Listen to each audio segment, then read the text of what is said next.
పరిశుద్ధ దేవుని గ్రంథంలో నుంచి మనం ఇప్పుడు దేవుని వాక్యాలు చదివాం. హెబ్రీయులకు రాసిన పత్రిక 12వ అధ్యాయంలో చదివాం.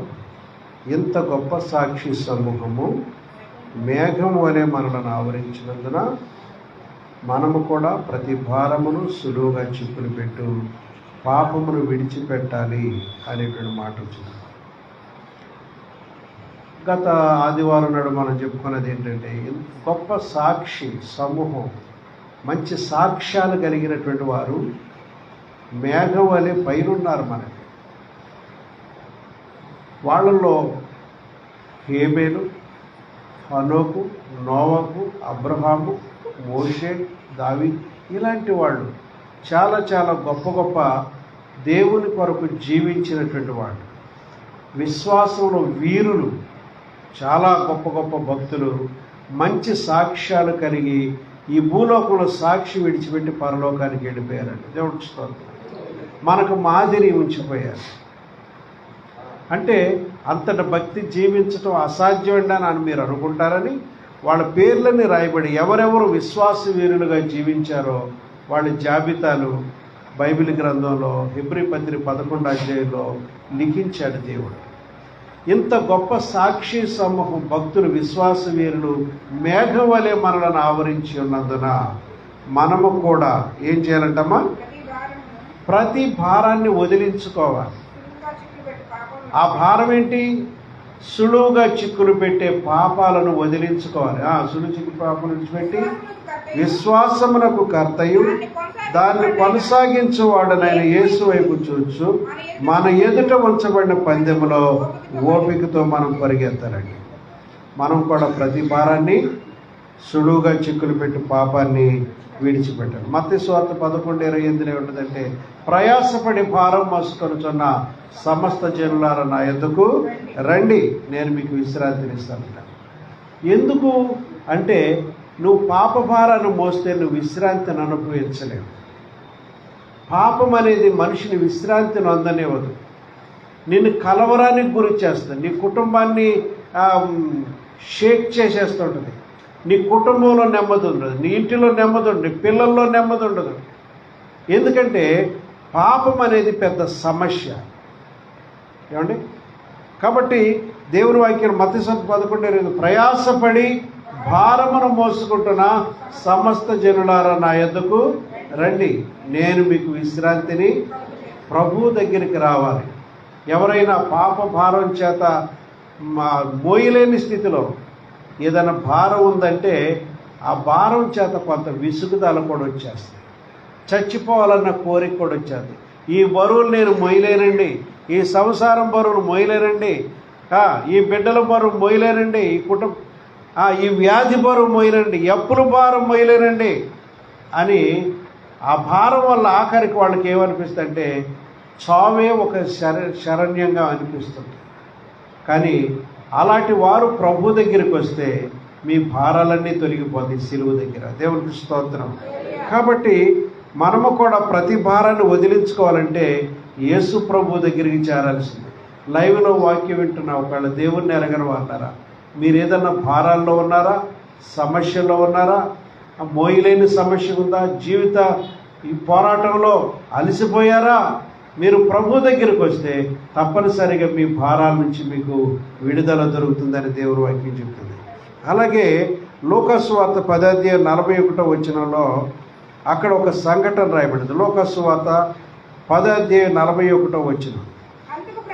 అందుకు ప్రభు, మార్తా మార్తా, నీవు అనేకమైన పనులను గూర్చి విచారము కలిగి తొందరపడుచున్నావు, కానీ అమ్మ అవసరమైనది ఒక్కటే, మరియ ఉత్తమమైనదని నా పాద సన్నిధిలో కూర్చుని దేవుని వాక్యం వింటుంది. మరియ ఉత్తమమైన దాన్ని ఏర్పాటు చేసుకుంది. అది ఆమె అందరిని తొలగింది. పెద్ద కొండ విరిగి మీద పడద్దన్న మరియ భయపడదు, ఎందుకంటే ప్రభు పాదం దగ్గర. అదే సమయంలో ఒకే ఇంటి దగ్గర మరియ మార్తలని అక్క చెల్లెన్నాడు. పెద్ద ఆవిడి మార్త, చిన్నావిడి మరియ. మరి ఎక్కడుంది? యేసు పాదాల దగ్గర నిర్భయంగా ఉంది, పరలోక సత్యాలు వింటుంది, ఆత్మలో ఆనందిస్తుంది, ప్రశాంతత కలిగి ఉంది, ప్రభు పాదాల దగ్గర ఆ జుంటె తేనె ధారల కంటే మధురమైన వాక్యాలు వింటూ ఆనందిస్తుంది. ఒక ఆవిడ ఉంది, ప్రభువుకు దూరంగా కొంచెం అవతలగా ఉండి పనులు చక్కబెడుతుంది. పనుల్లో ఉంది, వంటలు వండాలి, అవి చేయాలి, ఇవి చేయాలని అలసిపోయింది. ఆవిడ ఏమంటుందో తెలుసా? ప్రభువా, ఆవిడ మా మార్త అన్న మాట చదవడం ఏమంటుందో, నా సహోదరు నన్ను విడిచిపెట్టినందుకు నీకు చింతలేదా? మార్త విస్తారమైన పని పెట్టుకున్నట్టు చేత ఆ విస్తారమైన పనుల్లో ఏమైపోయింది? తొందరపడి యేసునద్దకు వచ్చి, ప్రభువా, నేను ఒంటరిగా పని చేయుటకు నా సహోదరి నన్ను విడిచిపెట్టినదని నీకు చింత లేదా? నాకు సహాయం చేయమని ఆమెతో చెప్పమని. ఇప్పుడు ఎవరితో మాట్లాడుతుందో కూడా నీకు చింత లేదా? నేను ఇంత పనిభారం పెట్టుకున్నాను, నా సహోదరు నన్ను విడిచిపెట్టి అక్కడ కూర్చుంటే అవుతుందా? నాకు సహాయం చేయమని చెప్పండి, మీకు చింత లేదా అని ప్రభువుని అంత చదువు. మన విచారాల్లో బరువుల్లో ఉంటే అక్కడ ఉంటుంది, నువ్వు విచారము కలిగి తొందరపడుచున్నావు. విచారాల్లో తొందరపాటు మాటలు వచ్చేస్తాయి. కానీ అవసరమైనది ఒక్కటేనమ్మా, మరియ ఉత్తమమైన దాన్ని ఏర్పాటు చేసుకుంది. ఇక్కడి నుంచి వెళ్ళిపో, నువ్వు మాటలేనొద్దని నేను అనలేదు. అవసరం అయితే అవన్నీ వదిలేసి నువ్వు కూడా వచ్చి ఇక్కడ కూర్చో, దేవుడు మాటలేదు. అది అయిన తర్వాత చేసుకుందాం. భోజనం 1 గంట లేటుగా తిన్న పెద్ద తొందర ఏమీ లేదు. కాబట్టి ప్రియమైన దేవుని బిడ్డ, ఎవరు అలసిపోతారంటే ఎక్కువ దేవుని వాక్యానికి దూరంగా ఉన్నవాడు, దేవుని సన్నిధికి రానివాడు జీవితాల మీద విసుకొచ్చేస్తుంది. ఎందుకు ఈ బ్రతుకు అనిపించదు, చచ్చిపోతానని అనిపిస్తుంది. కాబట్టి ప్రియమైన దేవుని బిడ్డలారా, ఈ భారాలు మనం వదిలిపెట్టుకుని ప్రభువు సన్నిధిలో ఉండాలి. అలాగే కీర్తన గ్రంథం 38వ కీర్తన 4వ చరణంలో మన పాపము కూడా గొప్ప భారమైంది. చదవండి కీర్తన 38:4.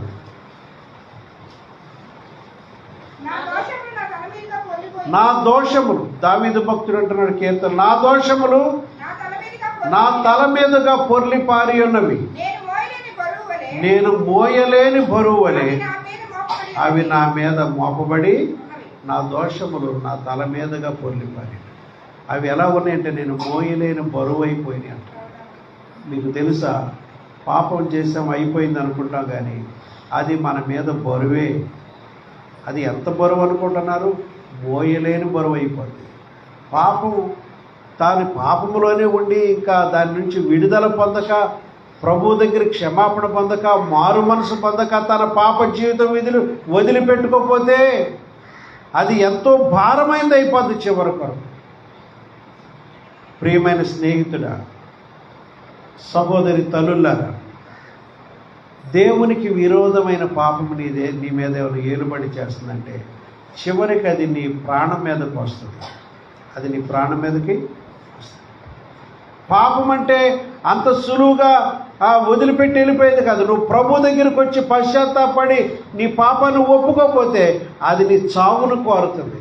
పాపం వలన వచ్చు జీతము మరణం.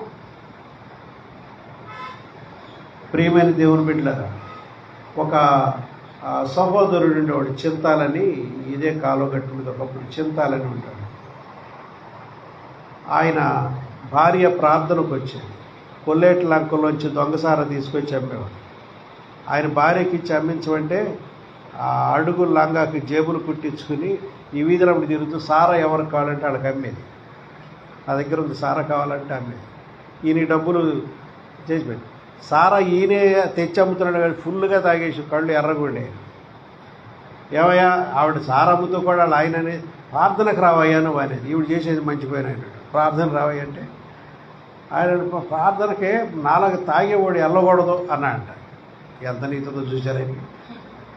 ప్రార్థనకి వెళ్ళాలంటే మనం అన్నీ మానుకుని వెళ్ళాలే, ఈ ఇంటి వెళ్ళకూడదు, సారా తాగేవాడు గుడికి వెళ్ళకూడదు అన్నాడు. ఆ మాట నాకు చెప్పింది. నేను నన్ను సారా తాగినోడు రావచ్చు, ఫుల్ లైసెన్స్ ఉంది, రావచ్చు అని చెప్పాను. నేను ఆ మాట చెప్పింది, ఏమయ్యా సారా తాగినా రావచ్చు అన్నాడయ్యా పాస్టర్ గారు అని చెప్పింది. ఈ కాడికి ఆనందం ఎంత అయిపోయిందంటే ఆ విషయం ప్రార్థనకు రావచ్చు అన్న సంగతి తెలియదు. అంటే తాగితే రాకూడదనే కాన్సెప్ట్లు ఉండిపోయాడు.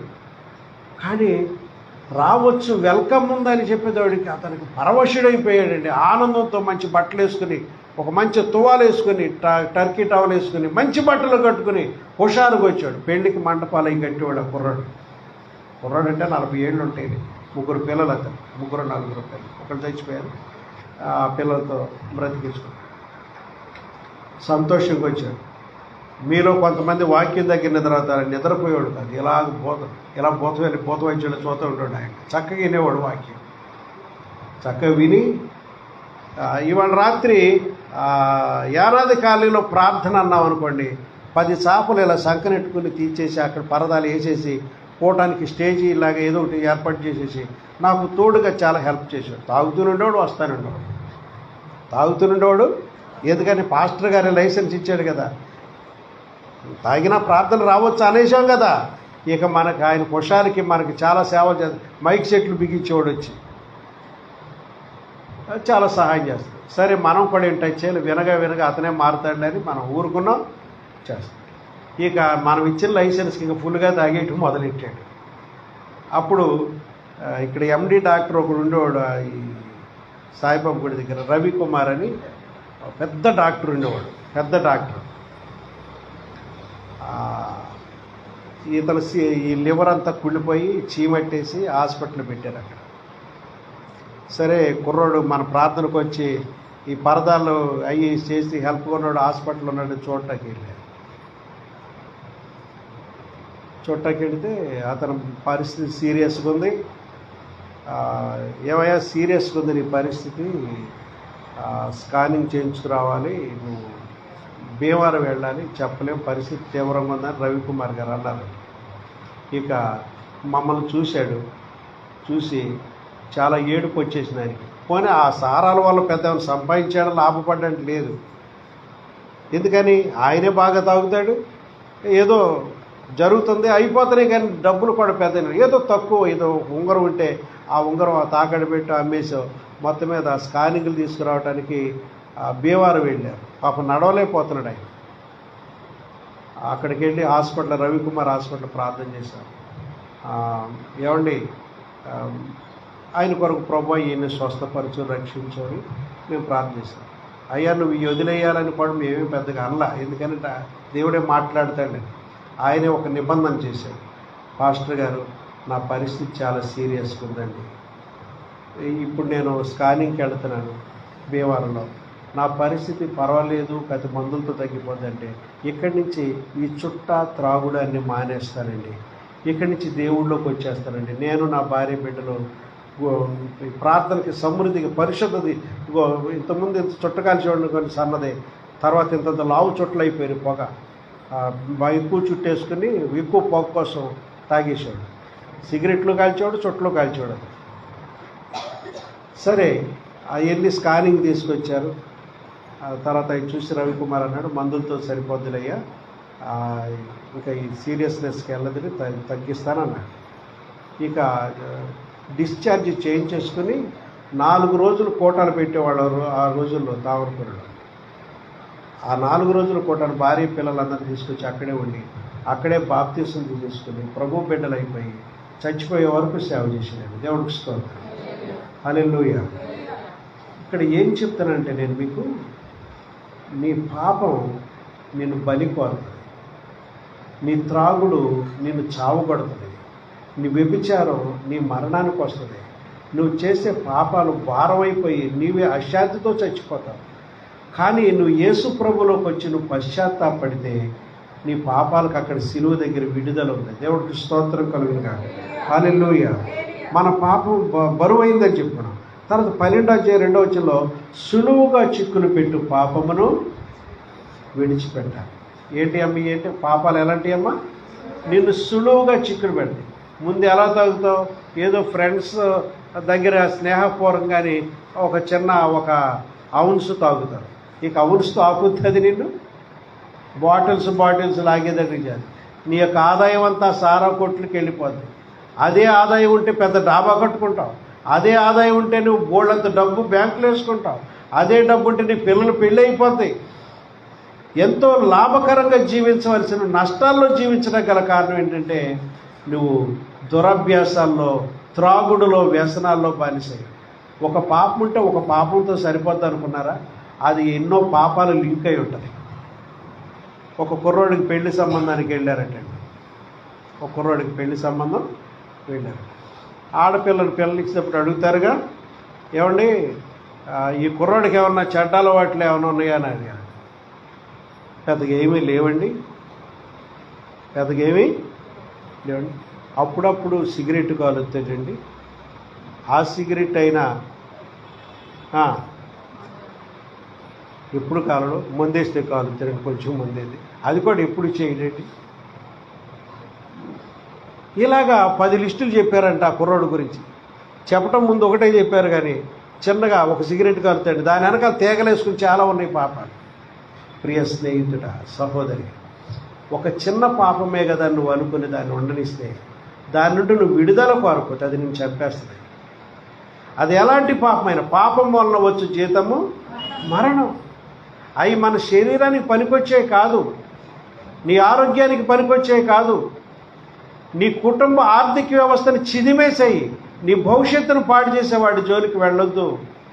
నీ వాటిని ఇప్పుడే ఒప్పుకొని దేవుడి సన్నిధిలో నన్ను క్షమించయ్యా, నా కుటుంబం బాగుపడాలి, నేను బాగుండాలి, నేను ఆరోగ్యంగా ఉండాలి అని కోరుకోవాలి.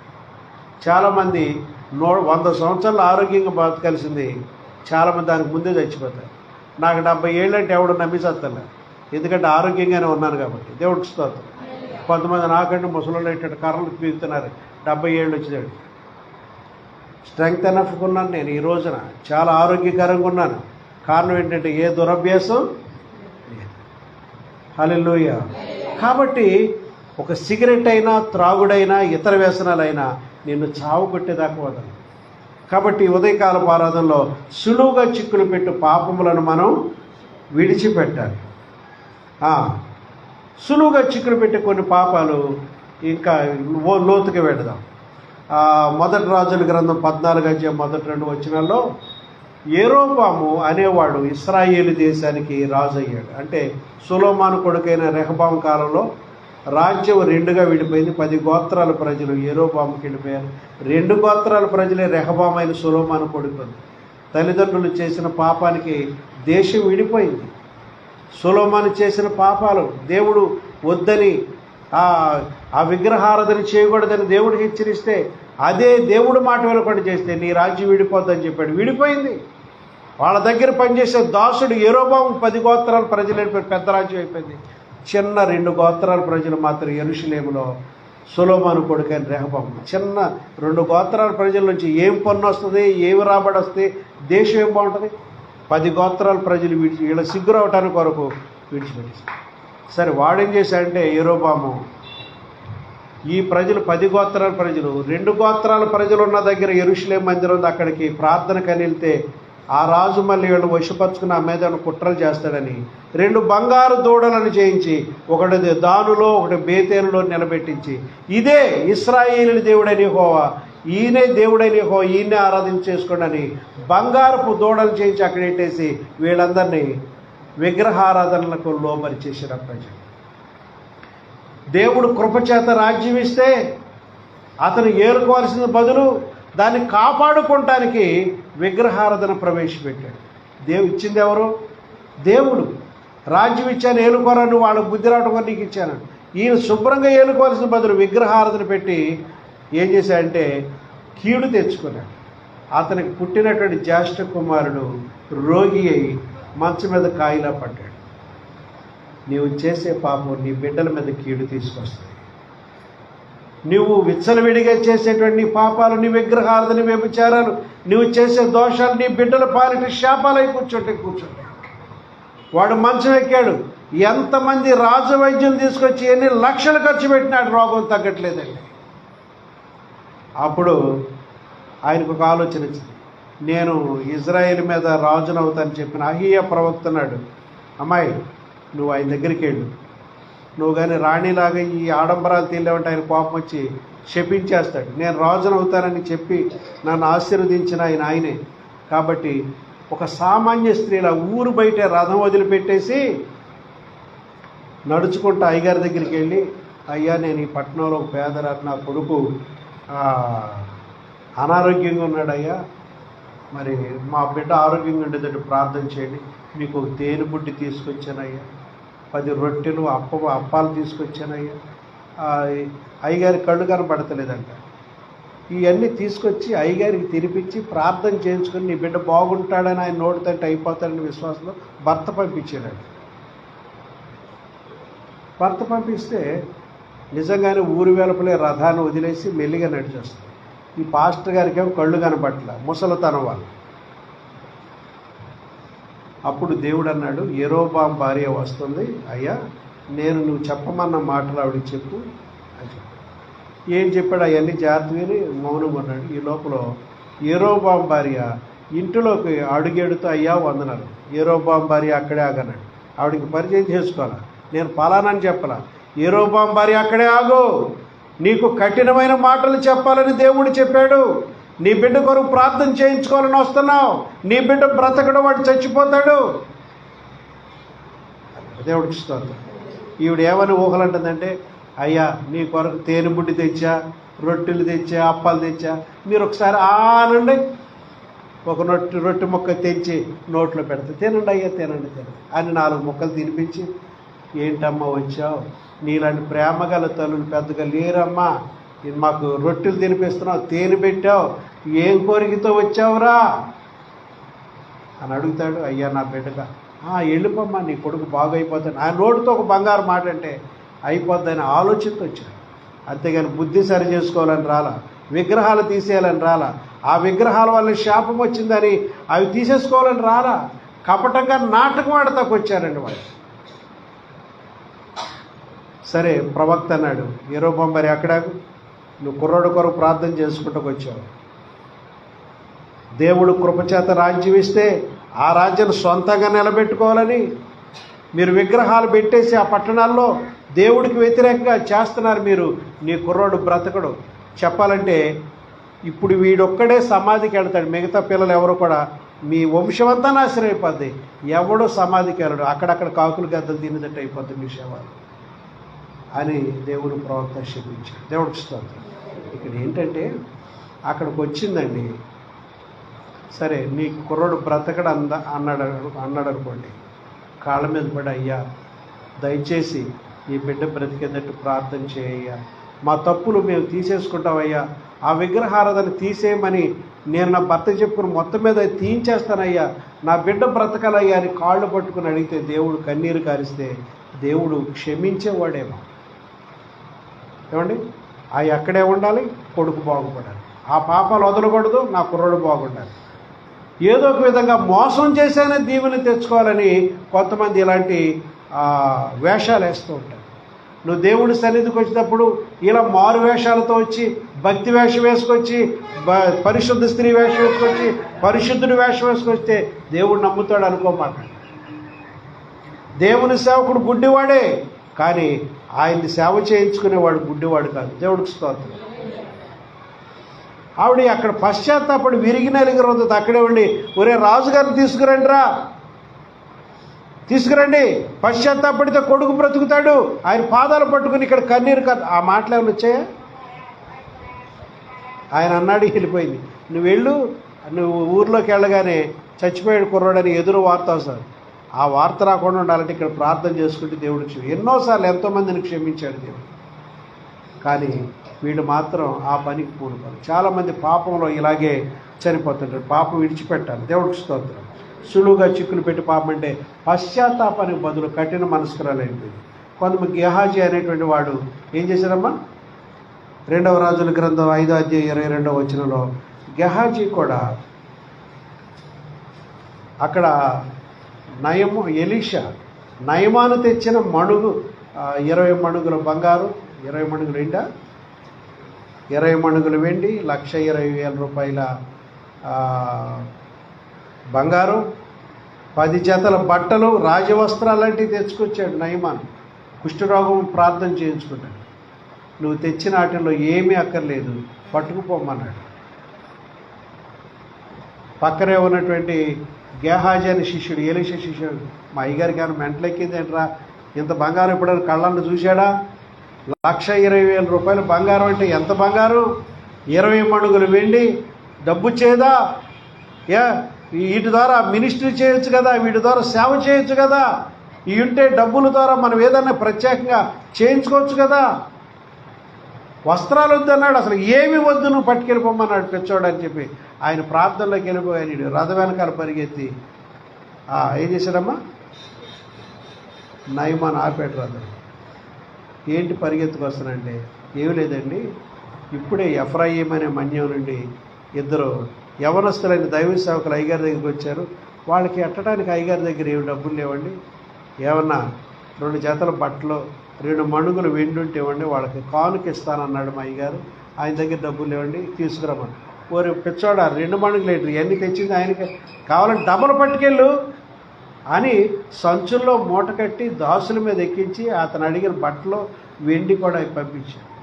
అవన్నీ తెచ్చి తను దాచుకుని మళ్ళీ అయ్యగారి దగ్గరికి వచ్చి ప్రార్థనకు వచ్చాడు. ఎక్కడికి వెళ్ళావని అడిగాడు. ఈ విషయం, అయ్యా నీ దాసుడు నేను ఎక్కడికి వెళ్ళలేదే అన్నాడు. నీ దాసుడు నేను ఎక్కడికి వెళ్ళలా, ఇక్కడే ఉన్నా, ఇక్కడెక్కడే తిరుగుతున్నాడు.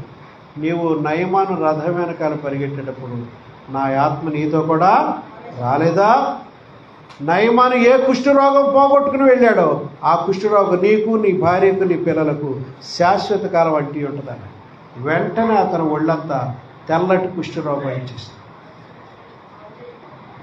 సులువుగా చిక్కులు పెట్టే పాపాలు, ఈ అబద్ధాలు, మోసకరమైన జీవితాలు జరిపాయి. నువ్వు ఎవరి దగ్గర అబద్ధం ఆడుతున్నావు? దేవుని సేవకుల దగ్గర అబద్ధం ఆడతారు. ప్రియమైన దేవుని పట్ల ఇలాంటివి మనం సులువుగా పరిష్కరించుకోవాల్సిన సమస్యలు, శాపాలు తెచ్చుకుంటారు చాలామంది. ఆననయ్య సప్పీరాలు అలాగే శాపాలు తెచ్చుకుని మరణించారు. ఆది సంఘం పాపం వాళ్ళు మంచి విశ్వాసులే, త్యాగం సమర్పణ గల మాటలు అన్నారు సంఘంలో. మా భూములమ్మి దేవుని కొరకిస్తున్నారు. నేను ఎవడమ్మన్నాడు, అమ్మకల్లా, నీకు ఇవ్వాలనంటే లేదా మానేసేయచ్చు, కానీ ఒక ప్రమాణం చేశారయ్యా, బర్ణబా ఇచ్చినట్టు మేము కూడా ఇస్తాం అన్నారు. సరే తీసుకురండి, పేదలకే పంచిపెడదాం. సరే తీరా ప్రాపర్టీ అమ్మేసిన తర్వాత మంచి డబ్బులు వచ్చాయి. దాంట్లో కొంత దాచేసుకుని కొంత తీసుకొచ్చి దేవుని సన్నిధికి ఇచ్చారు. అది అమ్మిన డబ్బులన్నీ ఇస్తానన్నాడు, కొంత తీసుకొచ్చారు. ఏమయ్యా అననయ్య, పొలం అమ్మితే ఎంతే వచ్చాయి? అవునయ్య ఎంతే వచ్చాయి అన్నాడు. కాదయ్యా, వస్తాక 1,00,000 వచ్చాయి, మా అవసరాల కొరకు 50,000 ఉంచుకున్నాం, 50,000 ఇచ్చాడు సరిపోద్దుగా, ఏమన్నా కరుస్తాడా? ప్రాపర్టీ నీదేగా, నువ్వే. అయ్యా నా అవసరం కొరకు నేను కొంత ఆపుకున్నాను, ఇది కొంత ఇచ్చానండి, దీంతో సరిపెట్టుకోండి అయ్యా అంటే ఏ షాప్ వచ్చేది కాదు. ఇంతకే అమ్మావంటే ఇంతకే అమ్మానన్నాడు. నువ్వు నాతో కాదు అబద్ధం ఆడేది, దేవుని పరిశుద్ధాత్మతో అబద్ధం ఆడుతున్నాడు. వెంటనే స్ట్రోక్ వచ్చి అక్కడే పట్టి తెచ్చుకుని తీసుకెళ్ళి సమాధి చేశారు కుర్రాడు. సాయంత్రం 3-5 మన భార్య ఆవిడొచ్చింది ప్రార్థన. ఏంటమ్మా మీరు ఎంతకు అమ్మారని? పొలానంటే మీకు చెప్పలేదండి మా ఆయన, అంతకేనండి. దేవుని పరిశుద్ధాత్మను మోసపుచ్చడానికి మీరిద్దరు ఏకీపించారా? మీ ఆయన్ని తీసుకెళ్ళి సమాధి చేసినాడు, ఇంకా ఇప్పుడే పోయి వచ్చారు, వాళ్ళు నిన్ను కూడా మోసుకుపోతారనేసి. ఇంత తీవ్రమైన వాక్యం ఎందుకు వచ్చిందంటే దేవుని సంఘంలో అబద్ధం వేలబడి చేయకూడదు. దేవుడికి స్తోత్రం. దాని బదులు సత్యం చెబితే బ్రతుకుతాం, సత్యంగా ఉండాలి. ఒక దేవుని ప్రతినిధితో కూడా అబద్ధాలు ఆడకూడదు. ఒక దేవుడి సేవకుడు అంటే అక్కడ ప్రక్కన దేవుడు ఉంటాడు. మనం మాట్లాడే దేవుని సేవకుడితో మాత్రమే కాదు, దైవజనుడు అంటే దేవుడు కూడా ఆయనతో ఉంటాడు. దైవజనుడితో మాట్లాడేటప్పుడు మనం జాగ్రత్తగా మాట్లాడాలి. సులువుగా చిక్కులు పెట్టే పాపాలు మనం మన అబద్ధాలు, మోసాలు, వేషాలన్నీ కూడా వదిలేసుకుంటే మీకు క్షేమం కలుగుతుంది. దేవుడికి స్తోత్రం. ఇంకా మనం వదిలిపెట్టుకోవాల్సిన ఏంటంటే అతిక్రమాలు వదిలిపెట్టుకోవాలి. అతిక్రమంలో దాచిపెట్టేవాడు వర్ధిల్లడు, వాటిని ఒప్పుకొని విడిచిపెట్టేవాడు కనికరం పొందుతాడని సామెతలు 28:13 ఉంది. తర్వాత దుష్ట మార్గాలు, ఏదైతే పాప మార్గాలు ఉన్నాయో ఆ మార్గాలన్నీ మనం వదిలిపెట్టాలి. ఇర్మియా గ్రంథం 18:11. అంతేకాదు అన్య దేవతలను మనం విడిచిపెట్టాలి. ఇర్మియా గ్రంథం 35:15 అన్య దేవతలు, విగ్రహారాధన దేవుని బిడ్డలు వదిలిపెట్టాలి. అంతేకాదు మన యవన ఇచ్చలు వదిలిపెట్టాలి. యవన కాలంలో ఉన్న ఇచ్చలు లాంటివి మనం కొనసాగించకూడదు. ఆ కోరికలు వదిలిపెట్టాలి. చెడుగా జీవించాలని వాంఛలు వదిలిపెట్టాలి. భార్యాభర్తలు సంతోషంగా ఉండటం, నిండు నూరేళ్ళు హ్యాపీగా ఉండటం మంచిదే, కానీ నీ యొక్క ఆ కోరికలు పరస్త్రీతో కానీ పరపురుషులతో కానీ ఉంటే అది తప్పు అవుతుంది. కాబట్టి నీ యవనేచ్ఛలు వదిలిపెట్టాలని దేవుడు చెప్తున్నాడు. తర్వాత పితృపారంపర్యమైన మీ వ్యర్థ ప్రవర్తన వదిలిపెట్టమని చెప్పబడుతుంది. 1 పేతురు 1వ అధ్యాయం 18వ వచనం. తర్వాత 6వది జారత్వం వదిలిపెట్టమంది. ప్రకటన గ్రంథం 2వ అధ్యాయం 21వ వచనం. ఇవన్నీ వదిలి విశ్వాసమును కర్తయు దాన్ని కొనసాగించువాడైన యేసు వైపు చూచుచు మన ఎదుట ఉంచబడిన పందెంలో ఓపికతో మనం ఆయన విశ్వాసానికి కర్త మాత్రమే కాదు మన ప్రభువు, ఈ విశ్వానికి కూడా కర్తే మన దేవుడు. దేవుడికి స్తోత్రం. విశ్వాసములకు కర్త. అవును, మనం నమ్ముకునే విశ్వాసానికి దేవుడు ఆయనే, ఈ విశ్వానికి కూడా దేవుడు ఆయనే. దేవుడికి స్తోత్రం కలుగుతాడు. తర్వాత యేసు వైపు చూస్తూ మనం పరిగెత్తాలి. ఎవరి వైపు చూడాలమ్మా? ఒకసారి యేసు ప్రభు వారు శిష్యులందరినీ గలిలీ సముద్రం దాటి అవతల రేవుకి వెళ్ళమని బలవంతం చేసి పంపాడు ఆయన. ప్రభు నీవు లేకుండా వెళ్ళమన్నారు. నువ్వు వెళ్ళండియా అన్నాడు. గట్టిగాని కేకలిసి పంపించాడు, తోసి మరీ పంపించాడు. ఎప్పుడైనా ఇలా ఎప్పుడైనా వెళ్ళాం మనం? ఆయన లేకుండా ఈయన వెళ్ళమంటాడు. మరి భారభరితమైన హృదయంతో పాపం వెళ్ళాడు. ఆయన కొండ మీద ప్రార్థన చేస్తే అలా ఉండిపోయాడు. ఉండిపోయి వీళ్ళు ఆ సముద్రం సగంలోకి వెళ్ళిన తర్వాత పెద్ద తుఫాను వచ్చిందండి. పెద్ద తుఫాను వచ్చింది. దానితో పాటు వాళ్ళు చాలా ఈ తెడ్లు వేసుకుంటూ నానా అవస్థలు పడతారు. ఆ టైంలో యేసు ప్రభు వారు తెల్లవారుజాము 4 గంటల ప్రాంతంలో సముద్రం మీద నడుస్తూ వాళ్ళని చేరుకున్నాడు. ఒరే భూతం అని చెప్పి జడిసిపోయాడు. నేనే భయపడమాకండి అని ధైర్యపరిచాడు ప్రభు వాడు. ఏంట్రా మన ప్రభు వారు నీళ్ళ మీద నడిచి వచ్చేస్తున్నాడు, అంత శక్తి కలవడని అప్పుడు తెలిసింది వాళ్ళకి.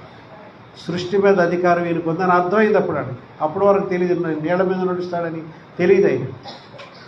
అయితే పేతురు అంటాడు, నీవే మా ప్రభు అయితే నేను కూడా నీళ్ళ మీద నడిచి వచ్చేటట్టు నాకు అధికారం ఇవ్వమని అడిగాడు.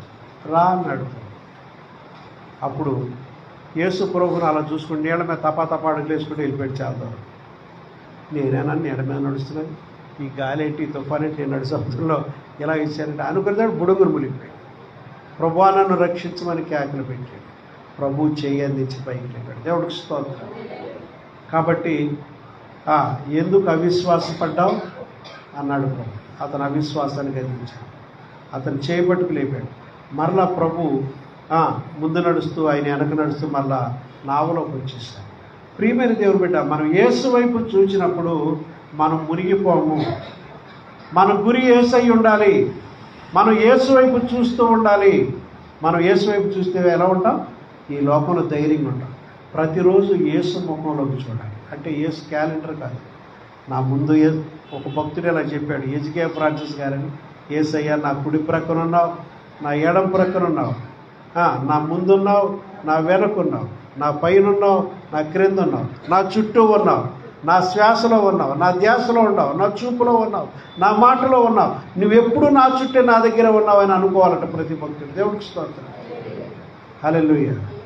మనం అలా దేవుడు మన దగ్గర ఉన్నాడని ఆయన విశ్వాసంతో, విశ్వాస నేత్రాలతో చూస్తే మన జీవితంలో ఎక్కడ మునిగిపోము. ప్రియమైన దేవుని బిడ్డలారా, ఆ విశ్వాసమున కర్త ఆయన యేసు వైపు చూచుచు మనం ముందుకు వెళ్ళాలి. ఎంత దూరమైనా, అది ఎంత భారమైనా, ఎంత దూరమైనా, అది ఎంత భారమైనా, యేసు వైపు చూడు నీ భారమంత తీరు. యేసు వైపు చూడు నీ భారమంత తీరు. తీరానికి చేరు, తీరానికి చేరు, ఎంత దూరమైనా. చూడండి, మనం యేసు వైపు చూస్తే నీ భారమంతా తీరిపోతుంది. నువ్వు ఈ సిలువలో వేయబడిన యేసు వైపు చూస్తే నీ మీద ఉన్న పాప భారమంతా కింద కరిగిపోతుంది. దేవుడికి స్తోత్రం. అరణ్యములో మోషేని ప్రభువుని ఎదిరించిన వాళ్ళు సర్పాలు కరిచి చచ్చిపోతుంటే, వాళ్ళు గోలెత్తి ఏడుస్తుంటే మోషే నన్ను ఇత్తడి సర్పం తీసుకొచ్చి అక్కడ పెట్టించు, దాన్ని చూసిన వాడు బ్రతుకుతాడన్నారు. ఆ ఇత్తడి సర్పాన్ని కర్ర కట్టి అక్కడ పెడితే దాన్ని చూస్తూ ఉండగా విశ్వాసంతో చూస్తున్న వాళ్ళ విషం విరిగిపోయి బ్రతికారు. అమ్మో అసలే పాము కరిచిన వాళ్ళతో ఇంకా పాము బొమ్మ చూడమన్నారు, చచ్చిపోయారు. అలాగే దానికి గుర్తుగా యేసు సిలువలో వేలాడుతున్న దృశ్యాన్ని నువ్వు మనసులో ధ్యానం చేస్తే నీ కొరకే సిలువ వేయబడ్డాడు. ఆయన ఏ పాపం చేయలేదు. ఆయన వైపు చూస్తే నీ క్షమాపణతో వేడుకుంటే, పశ్చాత్తాపడితే నీలో ఉన్న పాప భారం అంతా కరిగిపోతుంది. దేవుడికి స్తోత్రం కలుగుతుంది. హల్లెలూయా. కాబట్టి ప్రియమైన దేవుని బిడ్డలారా, తర్వాత మనం చదువుకోవాల్సింది ఏంటంటే, మన ఎదుట ఉంచబడిన పందెం ఉంది, దానిలో మనం ఓపికతో పరిగెత్తాలి. యేసు వైపు చూచుచు మన ఎదుట ఉంచబడిన పందెములో దేవుడు మనల్ని పందెపు రంగంలో ఉంచాడు. చెప్పండి, దేవుడు మనల్ని ఎక్కడుంచాడు? పందెం రంగంలో ఉంచాడు. గుర్రపు పందాలు జరుగుతూ ఉంటాయి. వినండి, శ్రద్ధగా వినండి. గుర్రపు పందాలు జరుగుతూ ఉంటాయి. వాటికి చాలా ప్రత్యేక మేతెట్టు పెంచుతూ ఉంటారు. దానికి ఒక మావటి వాడినిచ్చి సవారీ చేయిస్తారు. కొన్ని గుర్రాలను లైన్లో వదిలి ఎదరకు పరిగెత్తి ఇంత డిస్టెన్స్ అని పెట్టి పరుగు పందాలు పెడతారు. వాటికి ఏ గుర్రం అయితే గెలుస్తుందో ఆ గుర్రానికి ఫస్ట్ ప్రైజ్ అంటారు. అంటే గుర్రానికి రాదు, యజమానికి వస్తా ప్రైజ్.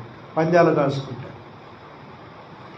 గుర్రం తొందరగా పరిగెత్తాలని దాని మీద సవారీ చేయించేవాడు ఏం చేస్తాడు? కొరడా ఏదో ఉండి, లేదా ఆడి చేతిలో కళ్ళెం ఏదైనా తోలుది ఏదైనా ఉంటే పటా వెనకాల కొడుతుంటే ఎదరకు పరిగెత్తాడు.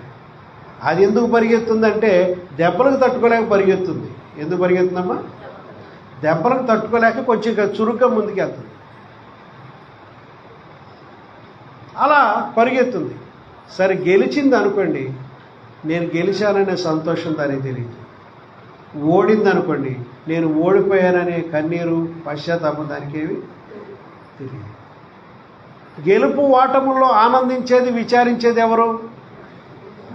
అది గెలిచినప్పుడు ఆనందించేది ఎవరు? దాన్ని ఇప్పటి వరకు పెంచి పోషించిన యజమానుడు. ఒకవేళ అది ఓడిపోయింది అనుకోండి, విచారపడేది ఎవరు? యజమానుడికే తెలుసు ఈ ఆనందం, విచారం. మనం పందెము రంగంలో నిలబెట్టబడిన యేసు గుర్రాలు అనుకోండి.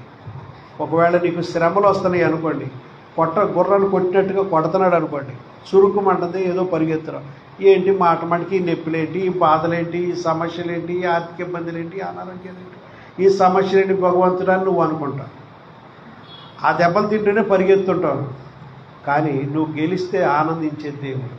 అసలు ఈ దెబ్బలు ఎందుకు కొడుతున్నా నీకు తెలియదు. నువ్వెందుకు పరిగెత్తున్నావు కూడా నీకు నేను పరిగెత్తిస్తున్నాను. నువ్వు గెలిస్తే బహుగా పరలోక రాజ్యంలో దూతలతో పాటు సంతోషించేది ఆయన. నువ్వు ఒకవేళ పరీక్షలో ఓడిపోతే, అయ్యో నా బిడ్డ ఓడిపోయిందని బాధపడేవాడు కూడా. కాబట్టి ప్రియమైన దేవుని బిడ్డలారా, మనం ఏం చేయాలంటే పందెపు రంగంలో మనం ఉన్నాం. మనం ఎక్కడున్నామా? యోబు పందెపు రంగంలో ఉన్నాడు. ఆయన జీవితం సాతానుడు శోధించాడు. యేసు ప్రభువు వారు ఆయన మీద గట్టి నమ్మకం పెట్టుకున్నాడు. నా కుర్రోడే గెలుస్తాడు అన్నాడు. కాదు అన్నాడు. సరే, ఒక దెబ్బలో ఒక్క రోజులోనే ఆస్తి పోయింది, బిడ్డలు చచ్చిపోయి, బిల్డింగ్లు కూలిపోయినాయి, అన్నీ పోయి ఒక్క రోజులో నిరుపేద అయిపోయాడు. రెండో రోజులో ఆయన పూర్తి అనారోగ్యస్తులై కురుపులతో బాధపడ్డాడు. ఇవన్నీ పరీక్ష అని ఆయనకి ఏమైనా తెలుసా? యోబు గారికి ఇదంతా పరీక్షించబడుతున్నాడు అని ఏమన్నా తెలుసండి? ఏమీ తెలియదు. ఒకవేళ దేవుడే ముందు చెప్పేశాడు అనుకోండి, అసలు ఈ అధ్యాయాలకు ఏమైనా కిక్కు ఉంటుందా? యోబు, నేను భవిష్యత్తును జ్ఞానం తెలుసు, నాకు సైతానికి నాకు పందెం పడుద్ది, ఒక సుమారు 2 నెలల్లో ఎంతో శ్రమలు వస్తాయి నీకు, నీ బిడ్డలు చచ్చిపోతారు, ఆస్తి అంత పోద్ది, ఏం భయపడమాక, చచ్చిపోయిన 10 మంది బిడ్డలు ఇచ్చేస్తాను, ఆస్తి పోయిందని డబల్ చేసేస్తాను, నువ్వేం కంగారు పడమాక, వచ్చిన బాధ ధైర్యంగా ఎదుర్కో ఆయన ముందు చెప్పేశాడు అనుకోండి, ఈయన ఎన్ని శ్రమలు వచ్చినా పగ నా వేతుంటాడు. అంతేనా? కిక్కు ఉండదు. అసలు వచ్చే శ్రమల్లో కిక్కు ఉండదు. మనం అధ్యాయాలు మనం ఆశతో చదవలేం. కానీ మనకు తెలియకుండానే మన దేవుడు ఒక పందెపు రంగం ఉంచాడు. మనం గెలిస్తే దేవుడు బహుగా యోబు గెలిచాడు ఆ పందెంలో. దేవుడికి స్తోత్రం. సైతేనే ఓడిపోయాడు. కాబట్టి మనం ఎలా ఉండాలంటే యేసు వైపు చూస్తూ మన ఎదుట ఉంచబడిన పందెంలో మనం ఎలా ఉండాలమ్మా? ఓపికతో పరిగెత్తాలి. మత్తయి సువార్త 4వ అధ్యాయంలో యేసును దేవుడు తన ఆత్మ ద్వారా తీసుకెళ్ళి సాతాను చేత శోధించబడటానికి అరణ్యంలో తీసుకెళ్ళి నిలబెట్టాడు. దేవుడు తన కుమారుడైన యేసు 40 రోజులు ఉపవాసం ఉన్నాడు. 40 రోజులు ఉపవాసం తర్వాత సాతానుడు వచ్చి యేసు ప్రభుతో శోధిస్తున్నాడు. నువ్వు దేవుని కుమారుడు అయితే ఈ రాళ్ళు రొట్టెలుగా చేసి తినన్నాడు. అన్నాడా? ఇంతకైనా దేవుడు కుమారుడా కాదా? దేవుని కుమారుడే. కానీ ఆ సాతానుడు చెప్పినట్టుగా నేను దేవుని కుమారుడు కాదు, ఇప్పుడే చూపిస్తాను, ఇవన్నీ రాళ్ళని రొట్టెలు అయిపోను కాక అనేసి వాటిని ఆడి ముందు తీసుకు తిన్నాడా? వాడు చెప్పినట్టు ఏం చేయలేదు. మనుషుడు రొట్టె వలన మాత్రం కాదు, దేవుని నోటి నుండి వచ్చి ప్రతి మాట వల్ల జీవిస్తాడని లేఖనాలను చూడాలి. తర్వాత ఆయన ఎత్తైన ఒక శిఖరం మీద తీసుకెళ్ళి ఇక్కడి నుంచి దూకు, దేవదూతలు వచ్చి నిన్ను కాపాడతారని 91 కీర్తన ఉంది. నీ పాదం ఎప్పుడై రాయికి తగలకుండా కాపాడతారు. నీ ప్రభువును శోధించవలదని మరొక చోట రాయబడి చదువున్నాడు.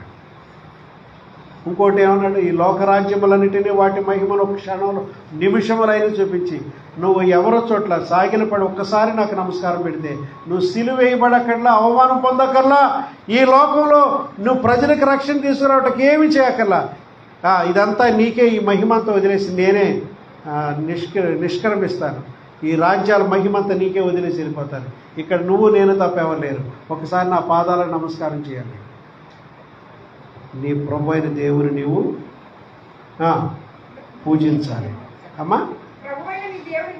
ప్రభు అయిన నీ దేవునికి నీవే మొక్కాలి, ఆయననే సేవించాలని రాయబడింది అన్నాడు. దేవుడు స్తోత్రం. నువ్వు కనుక దేవుడు నిన్ను ఇలా అనుకోకుండా సాతాను దగ్గర, నిన్ను శోధన దగ్గర అక్కడ నిన్ను తోసుకెళ్ళి పెడితే వాడు పెట్టేటువంటి ప్రతి పరీక్షలో కూడా నువ్వు నెగ్గేదంటే దేవుడు చేస్తాడు. దేవుడు నెగ్గేదంటే నువ్వు నిలబడాలి అక్కడ. వాడు చెప్పినవన్నీ మనం చేసేయక్కర్లా. నువ్వు ఇక్కడి నుంచి దూకే అంటాడు. ఇక్కడి నుంచి దేవుడి దూతలు కాపాడుతాడు. నువ్వు కావాలని దూకితే కాపాడు, పొరపాట్లు పడితే కాపాడుతాడు. దేవుడికి స్తోత్రం. సత్యతమ్మ గారు, ఓరుగంటి సత్యతమ్మ గారు ఉన్నారు ఇక్కడ. ఇటుక ఆమెను పేరుస్తూ అక్కడ ఇంకొక వరస ఉందనుకుని వెనక్కి అడిగేస్తూ పైనుంచి కింద అడిపోయింది. పెద్ద ఎత్తుగా నిచ్చిరేసుకుని ఎక్కినటువంటి ఇటుకలు బట్టి మీద ఇటుకలు పేరుస్తాడు, కింద నుంచి ఎసురుతాడు, పైన పేరుస్తుంది. ఇంకొక రౌండ్ వెనకాల ఉందని కాలు వెనక్కేసి డామును పడిపోయిందాడు. పడిపోతున్నాను తెలుసుకుని ఏసయ్యా అందంటే ఒక్కసారి గట్టి కలిసింది. 2 చేతులు ఆవిడని చేతిలో పెట్టుకుని కింద పడుకోబెట్టినట్టుగా ఆవిడ గ్రహించింది. దేవుడికి స్తోత్రం. ఒక దెబ్బ కానీ, తలకు రప్చర్ కానీ, కాళ్ళు ఎరగటం కానీ, అప్పుడు ఇంకా బరువు ఉండేది మనిషి బందోబస్తు, కానీ ఏమీ కలగల. హల్లెలూయా. ఒకవేళ అలా పొరపాటును పడితే దేవుడి దూతలు పక్క నుండి రక్షిస్తారు. కావాలని దిగితే కాళ్ళు ఇరిగిపోతాయి. మనం కావాలని శోధనకి ఎదురెళ్ళకూడదు. హల్లెలూయా. కాబట్టి ప్రియమైన దేవుని బిడ్డలారా, సాతాను మనల్ని శోధిస్తాడు. ఇప్పుడు మీరు సర్పాలు మీరు చేతులు పట్టుకుంటే అవి మిమ్మల్ని కరిసిన ఏం కాదంటాడు అనుకోండి. ఒకవేళ ఎవరైనా బలవంతంగా అలాగా సర్పాలు మన చేతిలో పెడితే అది ఏమి కాకుండా కాబట్టి మనమే కావాలని వాటిని పట్టుకోక్కర్లేదు. మనం విషయం మింగితే ఏమి కాదన్నాడు దేవుడు. ఒకవేళ దేవుని సేవకుడికి భోజనం పెట్టాలి అని అనిపిస్తున్నారు, ఎవడన్నా అన్యుడు పిలిచి దాంట్లో విషం కలిపి పెట్టేసాడు అనుకోండి, అవి తిన్నా బ్రతికేస్తాం. వాళ్ళ కన్ను తెరుస్తానికి కావాలని నువ్వు కలపోయా నేను తింటాను అనుకోండి, చచ్చిపోతా, కుక్క చచ్చినట్టు చదువుతాయి. ఏమండి, విషప్రభ నీకు తెలియకుండా విషయం పెట్టారనుకోండి, దేవుడు ఆ విషప్రభ నుంచి కాపాడు. కావాలని ప్రగల్భాలతో పావించుకున్నాం అనుకోండి, అది కరిచేస్తాడు. ఒక దైవ సేవకుడు కూడా ఒక పెద్ద మీటింగ్లో పావించుకుని తిరుగుతూ మొదలేసాడు. నేను వీడియో చూసి, ఒరే నీ గొప్పతనం చెప్పుకుంటా పాముని ఇచ్చుకుని ఏలాడక్కర్లా, అది పాము కరిసిందాడు గబుక్కుని హాస్పిటల్కి అంబులెన్స్ వెతుకుపోయారు. అది కొంత నమ్మకం, కొంతసేపు బాగానే ఉంది, తర్వాత ఎదురు తిరిగి కాటేసింది. అందరు వీడియో చూశారు. దాన్ని మన డ్రామాలు వేయటం కొరకు పాములు ఎత్తి చూపించక్కర్లా. అవసరమైనప్పుడు ఎవడన్నా మన మీద పాము విసిరాడు అనుకోండి, ఏదన్నా మనం పాముల్ని, ఒకవేళ పౌలను కూడా కలిసింది పాము కదా, ఒక మెలితే ద్వీపంలో పాము కలిసిందండి. ఏంది, సముద్రం నుంచి కొట్టుకొచ్చారు చలిలో, కొన్ని పుల్లలు ఏరి అందరూ చలి మంటలు వేసుకున్నారు. పౌలు కూడా ఒక మోపుడు పుల్లలేసి అక్కడ మంట పెట్టి చలి కాసుకోండి అన్నాడు. వాడబద్దలైపోయి వచ్చినాడు. ఆ పుల్ల నుంచి కాకకో పాము వచ్చి పౌలు చేతిని పట్టుకుని ఏలాడిపోయింది. ఆ మెలితే ద్వీపంలో చాలామంది చూశారు. అమ్మో ఇది భయంకరమైన జంతువు, ఇది చాలా భయంకరమైన సర్పం, ఇది కరిస్తే ఎవడూ బ్రతకలేదు ఈ మెలితే ద్వీపంలో. ఇతను ఏదో పాపం చేసి ఉంటాడు చాలా దృష్టి, అందుకని కరిస్తుంది అంటున్నాడు. ఇక్కడ ఏదో వాసన కాసేపుడు కూసేపుడు చచ్చిపోతా అనుకున్నాడు. ఆ పావును మంటలోకి విసిరేశాడు. ఎంతసేపు చూసి నేను చావట్లేదు, ఎంతసేపు చూసినా ఈయన ఒక దేవత అన్నారు, దేవుడు అన్నారు. ఆ ఊరోళ్ళందరూ ప్రార్థన చేయించుకుని స్వస్థత పొందారు. దేవుడికి స్తోత్రం కలుగుతుంది. అది ఆ సందర్భంలో అతని చేతికి ఆలాడింది, కానీ అది అతనికి ఏమి కీడు అనుకోకుండా జరిగిన ఈ సంఘటనలో దేవుడు కాపాడుతాడు. కావాలని పాములు ఇచ్చి తిరగడు, కావాలని విషం బాటిల్ పట్టుకుని తాగేస్తామనుకోడు, కావాలనుకుని పైనుంచి దూకేస్తాను చూడు నాకేం కాదని అంటే నీ కాళ్ళు ఇరుతుంది. అలాంటి ప్రయత్నం చేయదు. ఒకవేళ ఆవిడ తోసాడు అనుకోండి పైనుంచి, అనుకోకుండా దేవుడే నిన్ను కాపాడతాడు. దేవుడికి స్తోత్రం కలుగుతాడు. హల్లెలూయా. తర్వాత 12వ అధ్యాయం, హెబ్రీ పత్రిక 12వ అధ్యాయం 2వ వచనం చదవండి. హెబ్రీ పత్రిక 12వ అధ్యాయం. ఆయన యేసుప్రభువు తన ఎదుట ఉంచబడిన ఆనందము కొరకై అవమానమును నిర్లక్ష్యపెట్టి సిలువను సహించాడండి. తన ఎదుట ఒక ఆనందం ఉంది. తాను పరలోక రాజ్యములకు మరలా వెళతాడు, తండ్రి కూడి పరచని కూర్చుంటాడు, ఆనందమైన పరలోక రాజ్యం. దాని కొరకు ఆయన ఏం చేశాడమ్మా? ఈ భూలోకంలో మానవులు పెడుతున్న అవమానాలను నిర్లక్ష్యపెట్టి సిలువను సహించాడు. మనము కూడా ఏం చేయాలంటే, దేవుడు నమ్ముకున్నాం, ఏ అవమానం రాదని అనుకోవద్దు. మన ప్రభు ఎలా నడిచాడో ఆ అడుగుజాడలో మన సిలువను ఎత్తుకొని మన శ్రమలు పడుతూ ఆయన వెంబడించాలి. మనకి అవమానాలు వచ్చినాయని కృంగిపోకూడదు. అవమానాలను మనం నిర్లక్ష్యపెట్టి మన బాధలను సహించుకుంటూ ముందుకెళ్ళాలి. 3వ వచనం, మీరు అలసట పడకయు మీ ప్రాణములు విసుగకయు ఉండునట్లు పాపాత్ములు ఆయనకు వ్యతిరేక సహించిన ఓర్చుకొని ఆయనను చాలి. ఏమంటాడు? విశ్వాసులకు ఇక్కడ సందేశం చెప్తున్నాడు. మీరు అలసట పడకయు మీ ప్రాణములు విసుగకుండా ఉండండి. ఎందుకంటే యేసు ప్రభు కూడా పాపాత్ములు తనకు వ్యతిరేకంగా చేసిన తిరస్కారం అంతా ఓర్చుకొని ఆ యేసును తలంచుకుని యేసు ఓర్చుకున్నాడు. మీరు ఎలా ఉండాలి విశ్వాసులుగా? మీరు కూడా అలసట పడొద్దు. ఏంటి నాకు ఎలాంటి శ్రమలు వస్తాయి అని అలసిపోయినట్టుగా ఉండొద్దు. మీ ప్రాణాలు విసుగు చేసేదో తాగి చచ్చిపోదాం అనుకోవద్దు. ఇదే పరిష్కారం అనుకోవద్దు. ఆత్మహత్యలు సూసైడ్ చేసుకోవద్దు. మీరు యేసు ప్రభు పాపాత్మను తనకు వ్యతిరేకంగా చేసిన తిరస్కారం అంతయు ఓర్చుకున్నాడు. ఆయన దేవుని బిడ్డలు ఏం చేయాలమ్మా? ఓర్చుకోవాలి. ఓర్పు కావాలి. ఓర్పు అనేది కూడా ఒక దైవగుణం. శ్రమ ఓర్పును పుట్టిస్తుంది. దేవుడే కావాలని కొన్నిసార్లు శ్రమల జీవితాన్ని మనకు అనుమతిస్తారు. ఎందుకంటే ఓర్పు అనే దైవ లక్షణం నీలో కావాలని. కొన్ని దైవ లక్షణాలు నీలో కావాలంటే కొన్ని పరిస్థితులు గుండా దేవుడు మనల్ని నడిపిస్తాడు. దేవుడికి స్తోత్రం. కొన్ని ఆధ్యాత్మిక లక్షణాలు ఊరికి నేరావు, కొన్ని శ్రమల ద్వారా మనకు సంక్రమించి ఉంటాయి. కాబట్టి ఆయనను మీరు తలంచుకోండి. తర్వాత 4వ వచనం 14, 12, మీరు పాపముతో పోరాడుటలో రక్తము కారునంతగా ఇంకను దానిని మీరు ఎదిరించరా. పాపముతో పోరాడాలటండి. ఎలా అమ్మా? పాపం చేయడానికి లోపడకూడదు, కానీ పాపానికి వ్యతిరేకంగా మీరు పోరాటం చేయాలి. ఎలా? ఎంతవరకు అన్నాడు? రక్తము కారునంతగా పోరాడండి, కానీ పాపానికి లోపడొద్దని చెప్తున్నాడు. పాపాన్ని ఎదిరించమని చెప్తున్నాడు. 12వ అధ్యాయం 5 నుంచి 10 వచనాలు ఏముందంటే, నా కుమారుడా, ప్రభు చేయి శిక్షను తృణీకరించకము, ఆయన నేను గద్దించినప్పుడు విసుగకము. ప్రభు తాను ప్రేమించవాలని శిక్షించి తాను స్వీకరించు ప్రతి కుమారుని దండించును.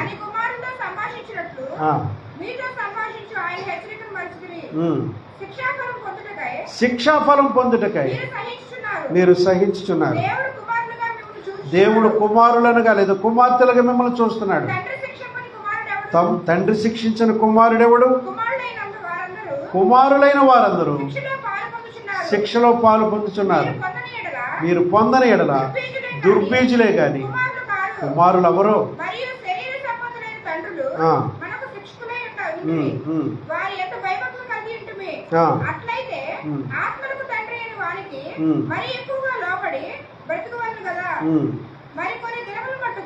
వారు కొన్ని దినముల మట్టుకు తమకిష్టం వచ్చినట్టు మనలను తల్లిదండ్రులుగా ఉన్నవారు శిక్షించరు గాని, ఇది ఈ మాట కొరజు, మనము తన పరిశుద్ధతలో పాలు పొందవలనని మన మేలు కొరకే కొన్నిసార్లు శిక్షలు నువ్వు అనుభవిస్తుంటావు.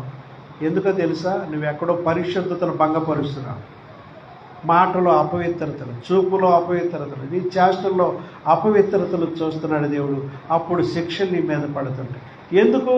దేవుడు ఎందుకు శిక్షిస్తాడు? అనవసరంగా ఎవడన్నా శిక్షిస్తాడా? ఉదయాన్నే నీ పిల్లడు మొహం కడుక్కొని స్నానం చేసేసి హోంవర్క్ చేసేసుకుని క్యారేజ్ పెట్టామని సంచి తగిలించుకుని వెళ్ళిపోతుంటే ఎందుకైనా మంచి 2 దెబ్బలైతే రారంటారా తల్లిదండ్రులు ఎవరైనా? ఏ బుద్ధిహీనుడని తండ్రి కానీ తల్లి కానీ తప్పు చేసే శిక్షిస్తారు. కానీ అనవసరం ఆడి పనులు ఆడి వెళ్ళిపోతుంటే 2 దెబ్బలైతే అనిపించేయట్టు నువ్వు బుద్ధిగా నడుచుకుంటా ముందే కొడతానంటారు ఎవరన్నా? అంత బుద్ధి లేని తల్లిదండ్రులు ఎవరు లేరు కదా. దేవుడు కూడా ఎందుకు శిక్షిస్తాడంటే మన మేలు కొరకే. మనము తన పరిశుద్ధతలో పాలు పంపులు పొందాలని మన మేలు కొరకే దేవుడు శిక్ష. నీ శరీరంలో ఉన్న అనారోగ్యంలో ఒకవేళ మనం పరీక్షించుకున్నాం, ఎక్కడన్నా తన పరిశుద్ధతను భంగం చేస్తున్నాము, ఎక్కడన్నా దేవునికి విరోధంగా నడుస్తున్నాము, సేవకుడైనా సేవకురాలని విశ్వాసైనా ఎవరైనా మనం పరీక్షించుకుని ప్రభువా అది నీకు అర్థం కానప్పుడు ఒక పూట ఉపవాసం ఉండి నేనేమన్నా నీకు వ్యతిరేకంగా పాపం చేస్తుంటే కొంచెం తెలియపరిచాయి, నేను ఒప్పుకుంటాను. ఈ శ్రమలు మొయ్యలేను, ఈ అనారోగ్యాలు మొయ్యలేను, ఈ ఆర్థిక ఇబ్బందులు మొయ్యలేను, ఈ సమస్యలు నేను మొయ్యలేను, నాకు సులువైన మార్గం చూపించను ప్రార్థన చేస్తే నీ మనసులో ఏది జ్ఞాపకం పెడితే ఆ పాపాన్ని ఒప్పుకుంటే నీ పరిస్థితి బాగైపోతుంది. దేవుడికి స్తోత్రం కలుగుతుంది. తర్వాత 12 వచనంలో 12వ వచనంలో వడలిన చేతులను సడలని మోకాళ్ళను అంటే సడలని చేతులంటే వడలని చేతులంటే ఇక నేను ఎవరికి ఏ సహాయం చేయలేను అనే కాడకి మనం రాకూడదు. వడలని చేతులుగా మన చేతులు ఉండకూడదు. మన చేతులు ఎప్పుడు ఇతరులకు సహాయం చేసే చేతులు ఏంటో దేవుడికి ఆమేనండి. వడలని చేతులను సడలిన మోకాళ్ళను అంటే నీ మోకాళ్ళు ఉంచలేక సడలిపోయినాయా? ఇక మోకరించి ప్రార్థన చేయాలి, మోకరించడానికి ప్రయత్నం చేయాలి. సాధ్యమైనంత వరకు మోకాళ్ళ మీద మనం ప్రార్థన చేయాలి. నీ ప్రార్థన జీవితం ఎక్కడ తగ్గకూడదు. హల్లెలూయా.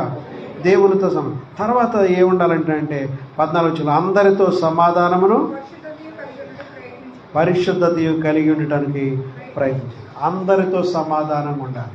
ఒక స్త్రీకి ఒక అనారోగ్యం పోవట్లేదంటే ప్రార్థనకి వెళ్తుంది, కానీ ఆ బలహీనత పట్ల అయ్యగారు ఎన్నిసార్లు ప్రార్థన చేయించుకుంటున్నాను, ఆ బలహీనత నన్ను వదిలిపెట్టి అంటలేదని ప్రార్థన పాస్టర్ గారు చెప్పారు. అమ్మా నువ్వు ఎవరినన్నా క్షమించాల్సి ఉందా?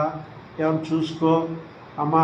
మరి ఇంత ప్రార్థన చేతను నీలో ఉన్న బలహీనత పోవట్లేదంటే అది నీలో ఏమన్నా దాగి ఉన్న ఎవరినన్నా క్షమించట్లేదో ఒకసారి జ్ఞాపకం చేసుకోండి.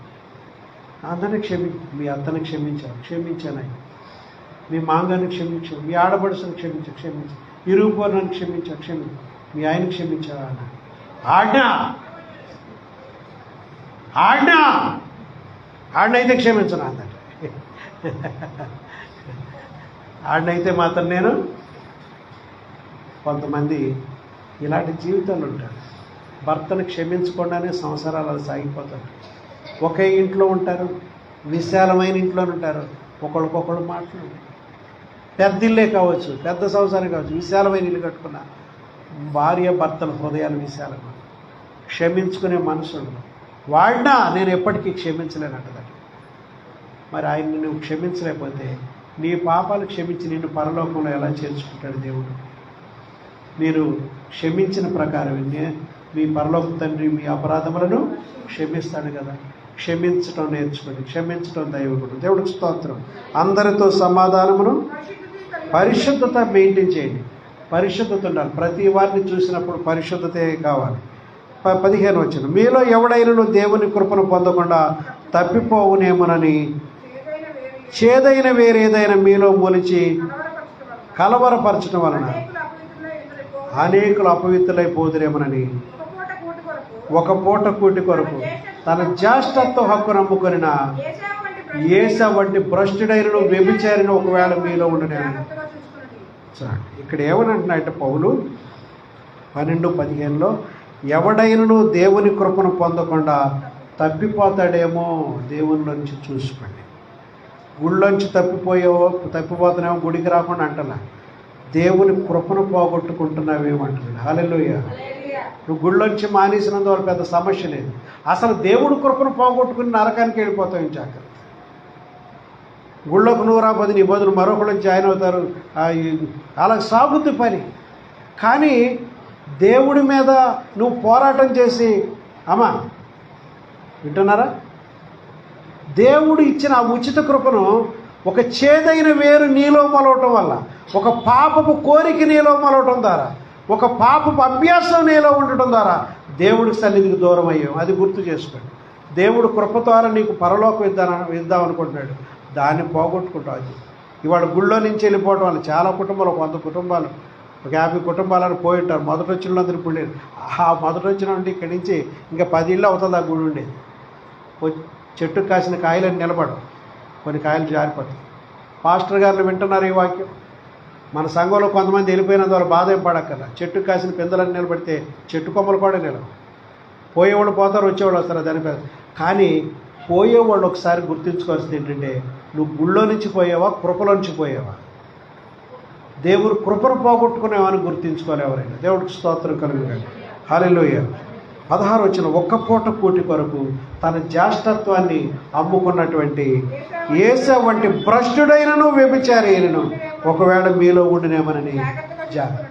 చూసారండి, ఏమంటే ఒక పూట కూడి తింటే, కూడి తినకపోతే బ్రతకలేవా? ఏసావే కదా అతను. ఒక పూట కూడి తింటే తినకపోతే చచ్చిపోతామండి. కూడి కొరకు ఎంత ఆపగా ఆశపడి తన జ్యేష్ఠత్వాన్ని అమ్మేసుకున్నాడు. కొన్ని క్షణిక పాపాల కొరకు తన జ్యేష్ఠత్వ హక్కును పోగొట్టుకుంటాడు. చేదైన వేరు నీలో, అదే ఒక వ్యభిచార కోరిక, ఒక వ్యసనం నీలో ఉండి నువ్వు దేవుడి కృపను పోగొట్టుకుంటున్నావు. జాగ్రత్త. ఒక్కసారి నిర్లక్ష్యంతో వదులుకుంటే తర్వాత దానికోసం నువ్వు కన్నీళ్లు విడిచిన, శ్రద్ధగా వెదిగిన ఆ ఆశీర్వాదం నువ్వు తిరిగి పొందలేవేమో. తర్వాత ఆశీర్వాదం పొందాలని ఏశావు కన్నీళ్లు కార్చాడట, శ్రద్ధతో వెతికాడు. నన్ను దీవించు దీవించు దీవించాడు. ఒకసారి అమ్మేసుకున్న తర్వాత ఎలా దొరుకుతుంది? దొరకదు.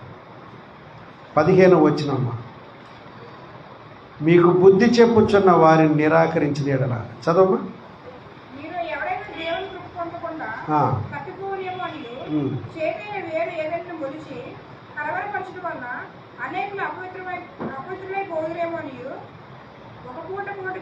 అది అయిపోయింది. 25. మీకు బుద్ధి చెప్పుచున్న వారిని,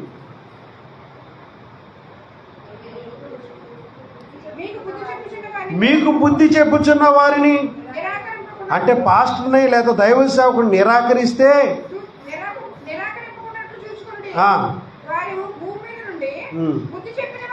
భూమి మీద నుండి బుద్ధి చెప్పిన వారిని మీరు నిరాకరించిన ఎడల మీరు తప్పించుకోలేరు. పరలోకము నుండి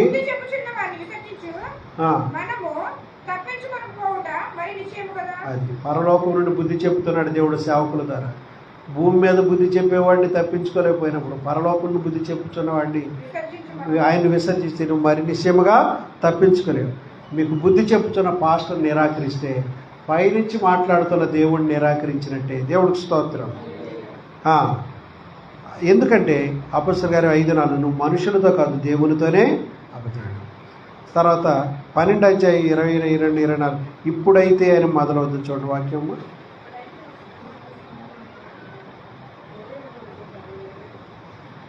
12:22-24 మధ్యలో ఇప్పుడైతే సియోను కొండకును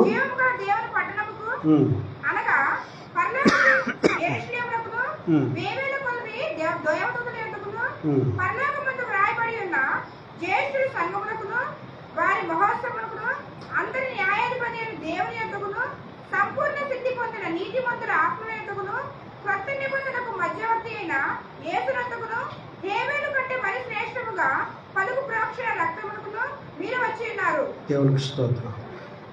మనం ఉన్నతమైనటువంటి లిస్టులో ఉండబడటానికి మనం వచ్చాం దేవుళ్ళకి. అందుచేత మనం నిశ్చలమైన రాజ్యాన్ని పొంది దైవ కృపను కలిగి ఉందాం. మన దేవుడు దహించు అగ్ని అయి ఉన్నాడు. దేవుడికి స్తోత్రం. చివరి మాట ఏంటంటే ఈ అధ్యాయంలో 29 వచ్చిన మన దేవుడు దహించాడు. ఆయన ఎంత మంచోడో అంత కోపం కలిగిన వాడు కూడా. కాబట్టి ఇప్పుడు చెప్పిన వాక్యంలో మనకు ఇంత గొప్ప సాక్షి సమూహం పరిశుద్ధంగా విశ్వాసులు వీరులుగా జీవించిన వాళ్ళ సాక్ష్యాలు మేఘం వలె మనల్ని ఆవరించి ఉన్నందున మనము కూడా ప్రతి భారమును సులువుగా చిక్కులు పెట్టు పాపమును విడిచిపెట్టి విశ్వాసమును కర్తయు దానిని కొనసాగించేవాడని యేసు వైపు చూచు మన ఎదుట ఉంచబడిన పందెములు ఓపికతో దేవుడి మాటలు మీ హృదయంలో దీవించునుగా. ఆమేన్.